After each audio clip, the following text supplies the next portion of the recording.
Olá a todos, hoje voltamos então com o nosso ponto referente à teoria geral da prova, mas agora estabelecendo uma conversa com vocês quanto à questão do ônus de provar, né? Quem fica com a incumbência, autor ou réu, e existem regras, né, que às vezes encontram resistências doutrinárias, às vezes encontram paz entre elas, na verdade, com os nossos doutrinadores e até a própria jurisprudência, às vezes tem esse debate, né, praticamente constante sobre a questão do ônus de provar. Mas sempre se pergunta, afinal, a alegação a quem cabe, né? É evidente que a alegação primeira é do autor, a alegação de resposta é a do réu, e o momento probatório tem que estabelecer ali também para as partes a quem cabe esta prova, né? Então nós vamos encontrar regras que são muito simples, até singelas, em termos de uma situação normal, vamos dizer, regular, de formação probatória. O importante é que se tenha em foco que toda atividade probatória ela traz uma forma de critério para aquele que alega, né, geralmente é assim, aquele que alega sempre deverá formar, então, a prova, né, constante nos autos, a prova para refazer, então, esta afirmação, né, no sentido de afirmar e demonstrar, né? Nós já trabalhamos bastante nesse diálogo, né, quanto à questão de quem alega prova, né? Se não provar, a alegação fica no vácuo, fica no vazio, fica sem nenhum resultado. E nisto, quando se estuda esse critério, né, existe, claro que com isso, um sistema de persuasão racional do julgador, né? O juiz, na verdade, ele é persuadido pela parte, e a melhor persuasão ao juiz é que vai dar um resultado, obviamente, também melhor, né, para o deslinde dessa demanda, para que a ação realmente termine de forma a contemplar o interesse ou do autor quando ataca, quando acusa, ou então do réu quando se defende, quando a ação é julgada improcedente, portanto, o beneficia. E então diz aqui, de novo invocando a doutrina, o Alexandre, o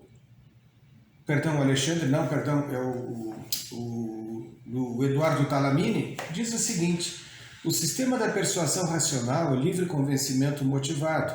Os poderes do juiz estendem-se também à avaliação da prova, né? Historicamente são conhecidos dois modelos extremos de avaliação da prova. Um deles, o do livre convencimento puro, conferindo ao juiz o poder de decidir como bem entender, conforme seus sentimentos, sua intuição. Então vejam que aqui é uma liberdade, né? Uma subjetividade do juiz em relação à prova, onde ele se decide, né? Inclusive contra as provas dos autos. Até mesmo o juiz, dentro da sua racional persuasão, ele pode decidir contrariamente aos interesses, né, da própria atividade, né, de formar este convencimento, mesmo contrariamente à prova. Então isso aqui é um sistema que se usa desde o sistema romano arcaico até o sistema mais estabelecido como um sistema hoje atual, de julgamento por parte do juiz. Vejam que o tribunal do júri, o próprio autor usa como exemplo, o tribunal do júri, claro, um pouco fora da nossa praia aqui, mas é um sistema absolutamente sistema de racionalização, né? Mesmo contra a prova, o que o tribunal do júri muitas vezes pode fazer? Ele pode fazer com que as pessoas que estão ali julgando, os jurados, possam criar um critério de decisão absolutamente diferenciado da própria prova. Desde que assim seja uma sua subjetividade, o seu convencimento, muitas vezes um advogado leva o jurado às lágrimas, né? Então, tentando demonstrar que mesmo aquela prova cabal, aquela situação toda, traz ali por si mesma um outro entendimento. Então é isso, é um dos sistemas mais, vamos dizer, fulcrados na história, né? De muito tempo. Isto vem já desde o direito romano estabelecendo esta forma de encarar a prova. A prova no cível, eu quero dizer a vocês, é uma prova absolutamente subjetiva, né? O critério de avaliação desta prova, se me permitem, é da subjetividade do juiz. Ele vai estabelecer, ele vai criar, né? Diferentemente do sistema penal, onde a verdade é real, né? Não sendo o tribunal do júri, é verdade, mas em outras situações, no crime com juiz singular, os crimes não contra a vida, são, então, destaque aqui a questão da prova como o ser verdade, o ser real, o ser absoluto, né? Porque está em jogo a liberdade de alguém. Então a prova no crime ela é muito mais robusta, ela é muito mais forte. Inclusive o juiz mesmo se ergue da sua cadeira, como se costuma dizer, o juiz determina a investigação dessa prova através das autoridades policiais, o próprio Ministério Público também adota esse determinado caminho. Então a prova neste momento aqui busca estabelecer o mais próximo da verdade possível. A isso se chama prova real, né? A verdade real, com a perspectiva de não se cometer uma injustiça para aquele acusado, né? Porque está em jogo a sua liberdade. Ora, por que isso não acontece no cível? No cível porque nós temos em jogo, já havia comentado isso com vocês, a questão do patrimônio, né? Então é evidente, uma coisa é perder a liberdade, outra coisa é perder um bem. A diferença aqui é solar, ela é muito aguda, muito forte. E com isso vai se criar, então, um contorno, vamos dizer, em relação a esta prova do crime, como um contorno praticamente sustentável, um contorno que se dá aqui uma atribuição completa de quase verdade, né? Se não a própria verdade. Tanto que no cível nós admitimos a revelia, no crime não. No crime, se citado o réu a se defender não se defende, é nomeado um defensor para ele, um defensor público, um defensor nativo, alguém fará essa defesa em nome deste acusado, né? Exatamente para que se preserve. No cível, claro, nós não temos isso, porque tudo ali é presunção. A prova também é presumida, né? No momento em que nós trazemos esta prova ao juiz e vejam, mais agudamente este desenho se apresenta, na grande distinção entre a prova no cível e no crime, é que a prova produzida no crime faz coisa julgada no cível.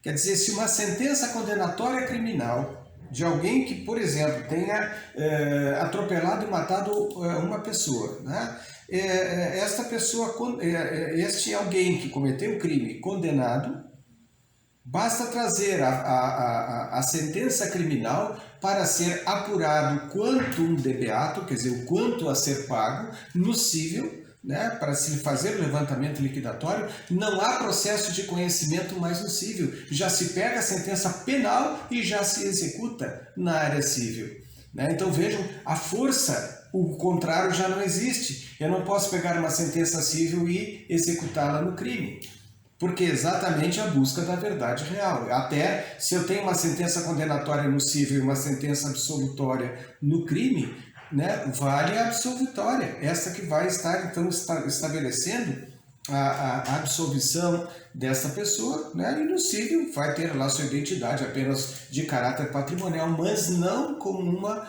persecução penal, né, e com a devida reprimenda através da pena que seria a adequada. Então vejam que é um sistema diferenciado e esta livre formação racional, que é esta primeira, o sistema do livre convencimento subjetivo do juiz, também encontra um outro extremo. Diz o autor o seguinte: o sistema da tarifação legal da prova, ou da prova tarifária ou da prova legal.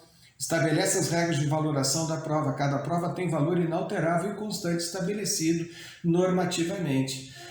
Um autor chamado João Cassillo, um camarada que escreve muito uma obra chamada Dano à Pessoa, ele mesmo traz critérios de tarifação da prova em relação ao sistema francês, ao sistema britânico, uma obra muito boa chamada, repito, Dano à Pessoa, se quiserem fazer essa consulta. João Cassillo, né, com L-L-O no final, e é uma pessoa que tem ali um critério absoluto de formas, né, diferenciadas no mundo todo de como isso vai operar. Mas o importante é que, vejam, na tarifação é apenas aquela prova, nós não temos liberdade de outra prova. Imagina, se não for tarifada a prova pelo WhatsApp, na lei, muito bem, essa prova não vale, o que é para nós absurdo. Porque muitas vezes a prova do WhatsApp hoje é mais do que sedimentada, mais do que calcificada na nossa sistemática processual, admitida pelo Supremo, admitida pelo Superior Tribunal de Justiça, enfim, né? E claro que com isso, esse exemplo é um sistema fechado, né? O Brasil, felizmente, com o Código de 2015, já não admite muito mais isso. Ele já está trabalhando com a ideia da prova moralmente legítima, que já vimos isso na aula passada, né? O modelo que prepondera no Brasil é o da persuasão nacional, persuasão racional do juiz, né? Sempre o convencimento, até porque ele deve dar esse convencimento, além de subjetivo, ele se convencer subjetivamente, ele tem que motivar, ele tem que colocar na sentença por que ele tomou esse caminho, para que fique então de pública forma determinada, vamos dizer, aflorada a todos aquele seu pensamento a respeito da prova e de todo o processado, né? Então vejo que o juiz tem total liberdade nessa apreciação da prova, ele vai adotar aqui a sua influência, não apenas como condutor do processo, mas como o principal apreciador desta prova, né? E o ônus da prova, e agora sim, entrando no nosso ponto, né? O Talamini diz aqui, ó, provar os fatos, o ônus da prova, provar os fatos que embasam as alegações e defesas das partes. Além de ser um direito fundamental, é também um dever, né? Eu não posso ficar estático. Aleguei, eu tenho que provar. Gente, essa é a regra. Isso é da vida, né? Quem acusa, prova, né? Quem fala alguma coisa a respeito de uma situação no mundo deve provar que essa situação existe, né?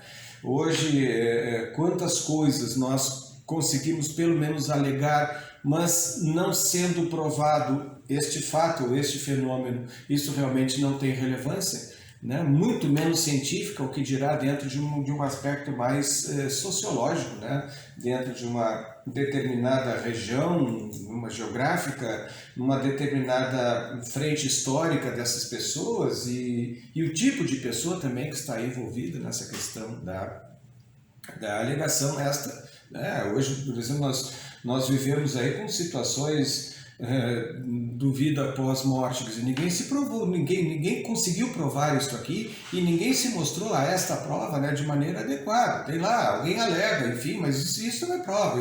Então é a mesma coisa que acontece no processo. Ah, tem um fenômeno OVNI por aí, bom, o fenômeno OVNI não está provado, agora parece que estão abrindo provas e tudo mais, mas ainda é tudo questionável e com certeza nós não temos para o processo civil, quando esta prova forte, essa prova fortalecida, ela vem aos autos, ela muitas vezes é bastante para o convencimento, né? Mas vejam, se a outra parte fizer um trabalho, uma contraprova mais robusta, mais fortalecida, mais crível por parte do juiz, é claro que o juiz vai se inclinar por esse tipo de prova, né, assim formulado. Então, o ônus da prova sempre cairá ou recairá em razão àquela parte. São raras as exceções que o ônus da prova não está presente. Então, o critério para distinguir a qual das partes incumbe o ônus da prova de uma afirmação é o interesse da própria afirmação. Cabe provar a quem tem interesse de afirmar.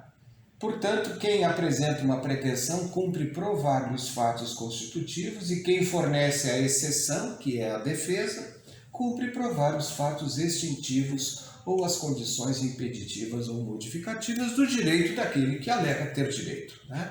Então, com esse ônus de provar, segundo até o próprio Canelucci, a ideia aqui é dele, né?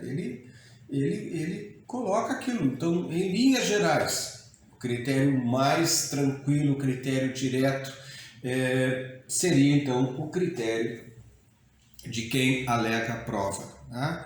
O autor, quando vem a juízo, ele tem um fato constitutivo do seu direito.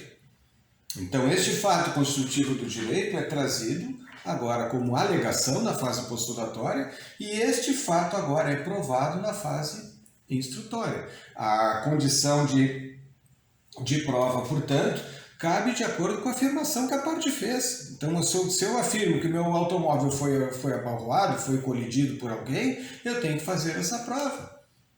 Ou eu vou trazer a prova fotográfica, eu vou trazer a prova testemunhal, vou trazer o boletim de ocorrência, enfim, eu vou trazer dados e mais dados que podem me favorecer nesta minha afirmação.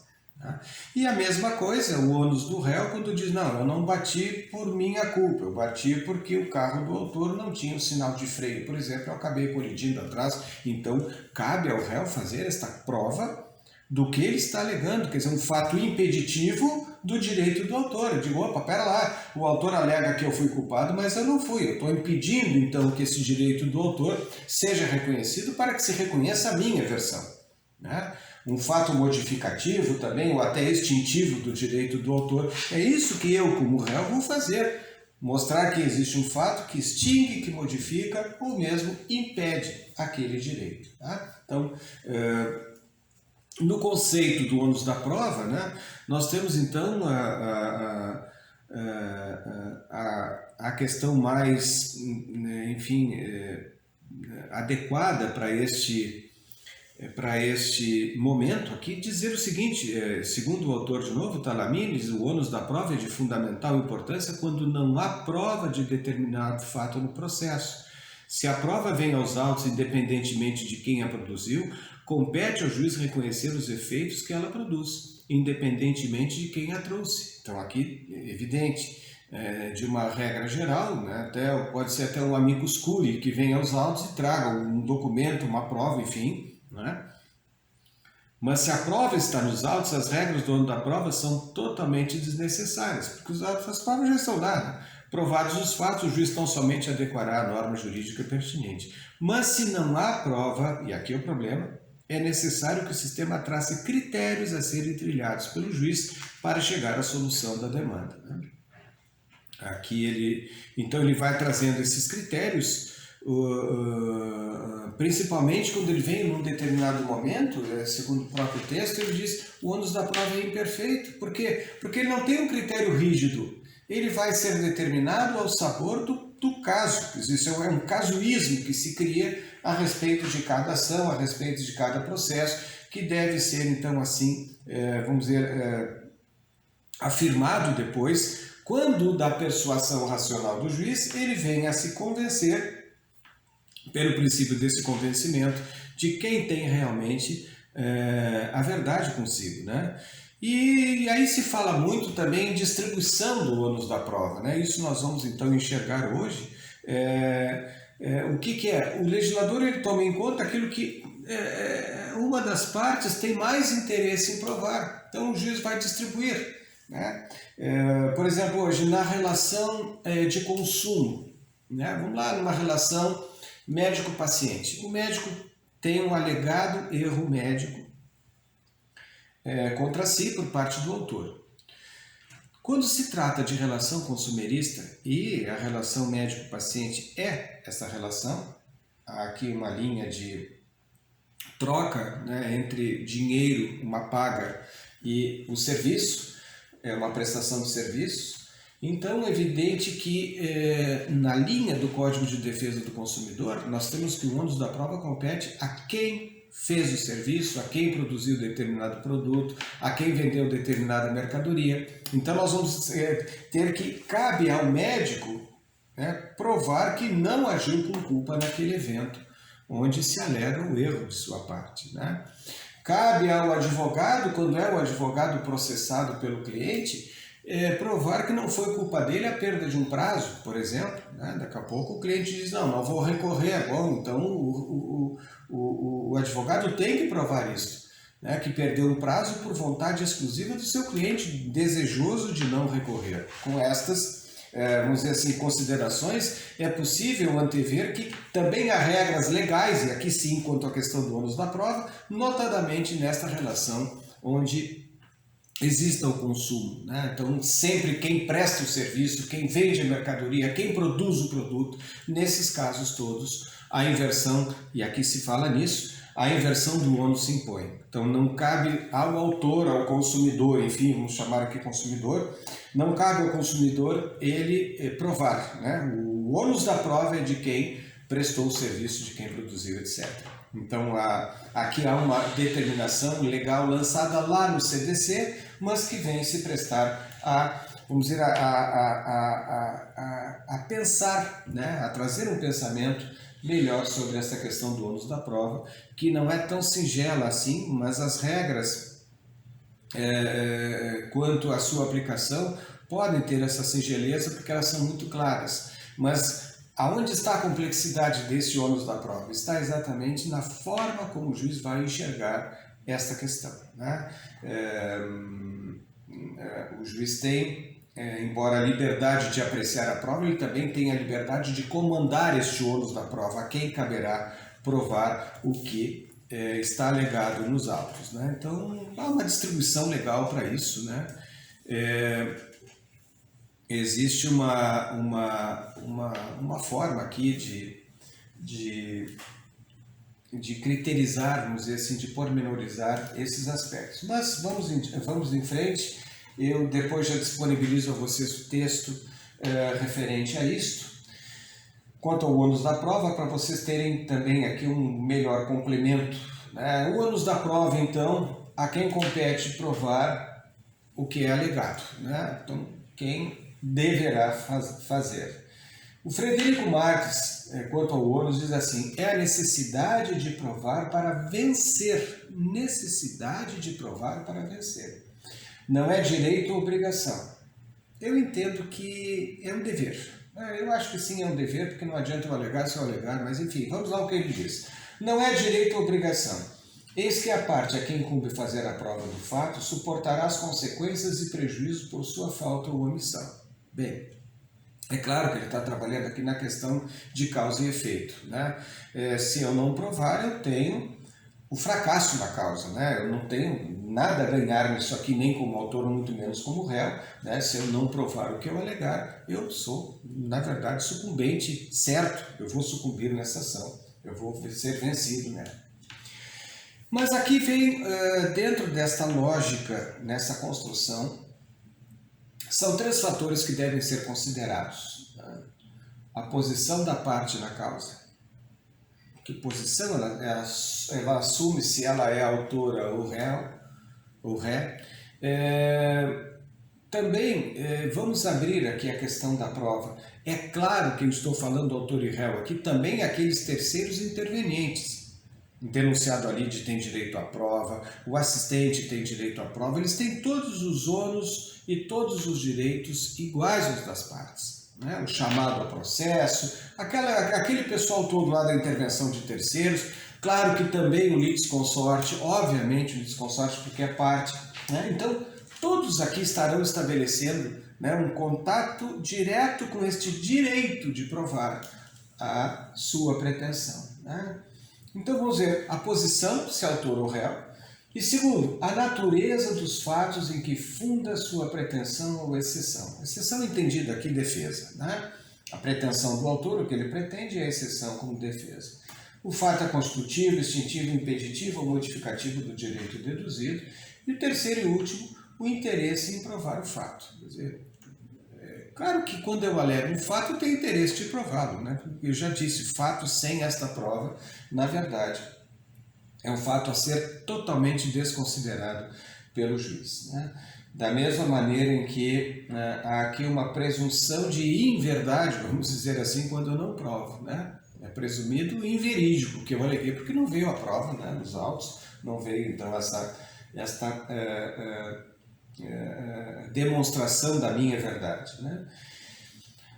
Quanto às regras, nós temos no artigo 373 uma relação ali, embora pareça tarifária, né, como aquele critério de tarifação legal, não é tarifário, né? Ele é realmente um critério que nos dá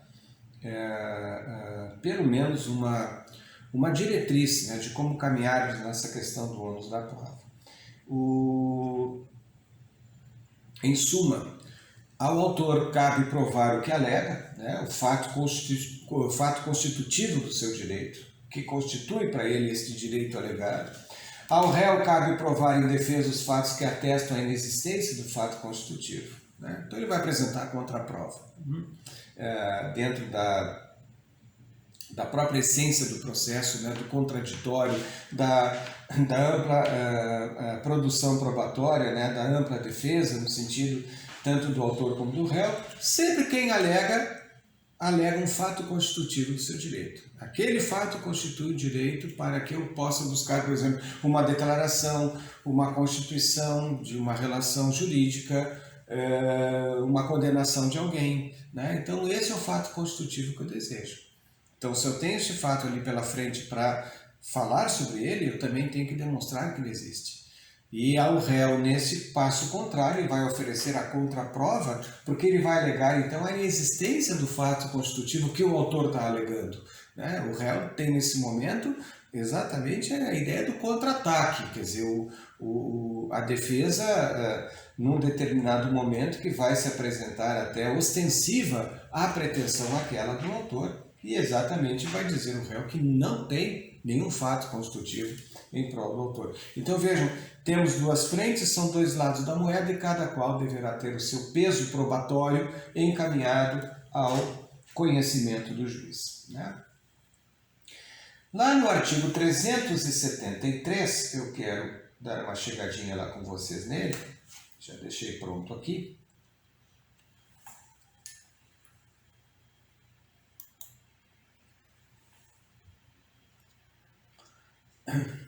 Diz exatamente isso.